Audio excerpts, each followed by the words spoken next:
మంచి మార్క్స్ తో మేము 10th క్లాస్ పాస్ అవుతాము, అది మీ టార్గెట్ ఉండాలి.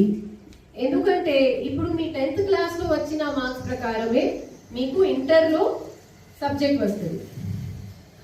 ఒకవేళ మీరు మళ్ళీ రెసిడెన్షియల్ స్కూల్స్ కి కూడా కొంతమంది ట్రై చేస్తూ ఉంటారు, మన రెగ్యులర్ స్కూల్లో కూడా. అప్పుడు కూడా ఫర్ ఎగ్జాంపుల్ కొంతమంది రెసిడెన్షియల్ స్కూల్స్ కి ఎంట్రన్స్ ఎగ్జామ్స్ కి రాస్తే అప్పుడు మీ 10th మార్క్స్ కూడా చూస్తారు కదా, మీకు బైపీసీ కావాలి కానీ ఇక్కడ మార్క్స్ రాలేదు, దెన్ అప్పుడు అడ్మిషన్ రావచ్చు కాకపోవచ్చు. That's why 10th class marks, 10th class percentage కూడా ఇంపార్టెంట్. కొంతమందికి మ్యాథ్స్ కావాలి కానీ మ్యాథ్స్ లోనే మార్క్స్ 40 మార్క్స్ 50 మార్క్స్, అప్పుడు ఆ సబ్జెక్ట్ మీకు రాకపోవచ్చు. Then you may have to take up some other subject, other branch. So ఇప్పుడు 10th క్లాస్ పాస్ మాత్రమే మన లక్ష్యం కాదు. 10th క్లాస్ మనము 100% మార్క్స్, 90 అబవ్ మార్క్స్ తీసుకొని 90% అబవ్ మార్క్స్ తీసుకొని రావాలి. అది మన అందరికీ టార్గెట్ ఉండాలి.